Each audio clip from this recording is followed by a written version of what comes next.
Hello, my name is Camie, and today I'm with my friend Bridget Kasser, and we are going to be making miso soup, which I used 5 times a week at minimum as I was going through chemotherapy and radiation treatment for breast cancer. So the first thing we need to do is know what ingredients are necessary and how to prep them. Bridget, help us out. I got it. Okay, so when we make miso soup, there's really basic ingredients. You need water, you need miso, which we'll get to in a couple of minutes. Generally, that's the base for the soup, but we also like to add some other things because they kind of balance out things in your body. So we're going to use onion, and we're going to use carrots for this one because we have a nice round vegetable which kind of helps the center of your body. We have our root vegetable, which is really good for the lower part of your body. And we're going to add some green to it, which is good for the upper part of your body, so we get a nice balanced soup. So, onion. Almost no one likes to chop an onion, so here's an easy way to get your onions ready for miso soup. And let me tell you, in macrobiotics, everything you do has a purpose behind it. So we're not going to go into all of that. We want to keep it simple, and you'll feel it as you go. So this is a very small onion, and the easiest way to chop this up is this is the root side with all the little hairy things sticking out of the bottom, and the top is kind of your stem part. So you want to cut your stem part off the top, and then what we want to do is cut this in half right through that root. And sometimes you might not actually get the root on both sides, and that's okay. So what we're going to do with this, I'm going to use this piece that I already started, is peel the skin back. I can do this too. You know, we all have our little moments of, how do I do this? Is it right? And as you can see, that root part will just kind of hold on that peel, which is going to help hold all of this onion together while you slice it, so it doesn't all fall apart like it normally does when you chop an onion. So this time we're going to cut this into half moons. It's really kind of the most gentle way to have your onions in your miso soup. So just really thin slices. And you can see that this one especially, it's nice and thin. Hold it, Bridget. So this is our nice, somewhat thin onion. The thinner you get it, the better it is in your soup. So you're going to cut about an onion this size, you would use the whole thing. A larger onion, you'd probably use half for this recipe. So that's our onion. We're not going to slice the whole thing. We don't need to. I just wanted you to see an easy way to do it. So now we're going to do our carrot. And you just chop the 2 ends off of the carrot. And it helps to have a very sharp knife when you're chopping vegetables all the time. So there's a couple of ways to do this. You can either cut one little piece like this, and then cut it in half again like this, and cut little matchsticks out of it almost. So they kind of look like this. Or you could always take your carrot, cut it in half again, and make half moons that look like that. For miso soup, I like to have different slices, different shapes in the soup because again, it's another balance. So you have your half moon onions, and I like the matchstick carrots, but it doesn't matter as long as you make it. All right, so the last thing we're going to do is we're going to put a little green cabbage in our soup as our green part. Even though this is a round kind of vegetable, we're going to treat it as a green. And what you can do is, you can see the core is down here. This has been kind of used already, but you just peel off a couple of these leaves, and I'll just take this little one for now. And all you want to do is slice this. We'll just take this little end off. Slice this very thin. Really, really, really thin. You see how thin this is? Because this is what we're going to add last to our miso soup.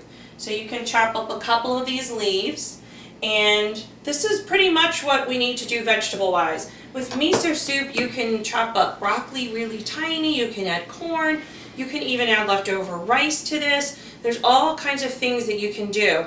but really kind of the basis is what I just showed you. So if you can do this, you're good. So now we're going to show you how to put it all together.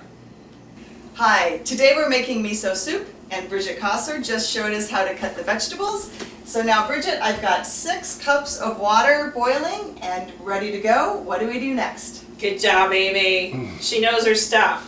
So we have our water boiling, and what we're going to do now is take those onions that we sliced earlier, and we are going to add them to this water because they're going to start the beginning of our broth. We're going to give them a minute there to kind of get their energy into the water. And then the next thing we're going to do is we're going to add our carrots. They need a little bit of time just to soften a bit. We want them to be nice and almost still crisp when we eat them. We don't want them to be real mushy. So tender, yet still have some vitality to them. So we'll go ahead and add these in. You want to wait just a little bit in between each of the vegetables because that actually allows the energy of each vegetable to get into the water, and then they all kind of blend together. And so next we're going to talk about some seaweed that we're going to put in the soup called wakame. Okay, so seaweed. Did you think you were going to learn about this today? No, I don't think so.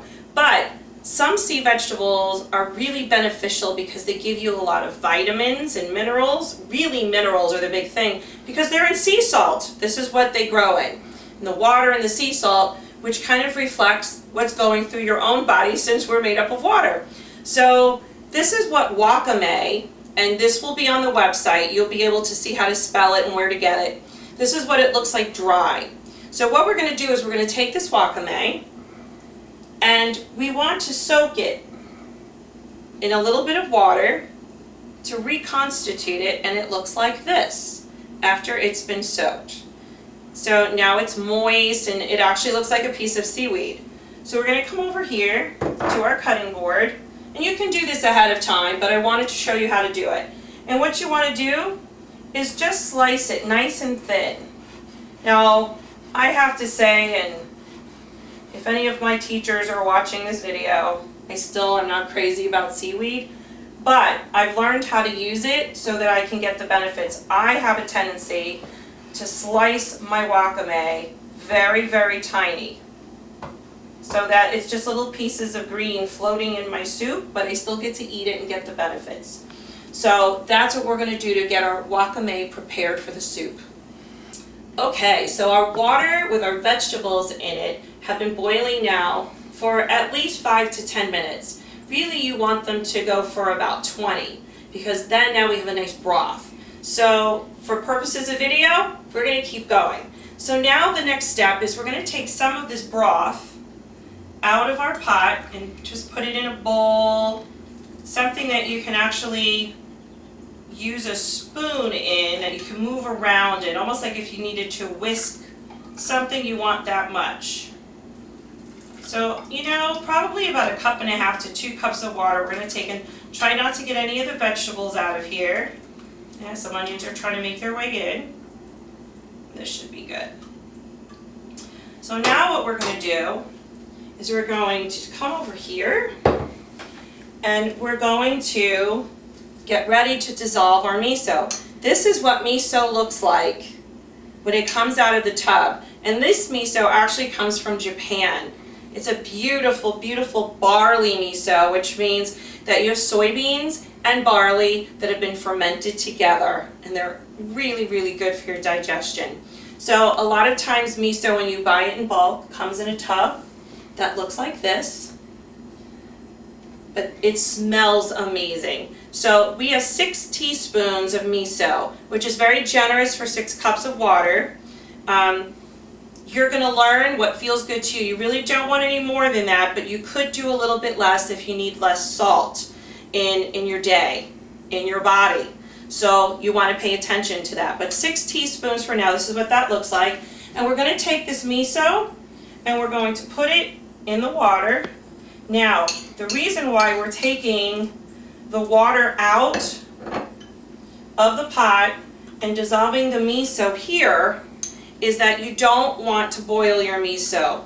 not for the soup, because it can kill some of the live enzymes that are in here if you boil away at it for too long. So what we want to do is dissolve it all. See how beautiful that looks? It looks like almost a rich, hearty broth there. And no, there's no beef in it. So we're going to dissolve this, and you'll see it takes a little bit. You may have to kind of press it along the side of your bowl or your cup and really, really get it all dissolved in there. And if you use something like this, it's really helpful because you can see all along the bottom and the sides where you haven't hit the miso. And you may find that there are some pieces of bean in here or pieces of barley. That's just fine. It tastes really good. So we're pretty good here, we're dissolved. So what we're going to do now is come back to our pot. Make sure that our heat is down to just a very, very soft simmer. And we're going to take our ladle or our spoon and we're going to pour it in. See, there's little bits in there? That's from the bean.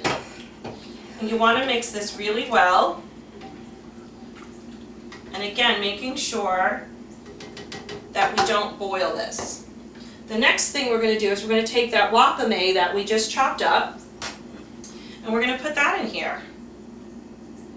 And they'll just become little green bits floating around, but boy oh boy do they have some really good benefits.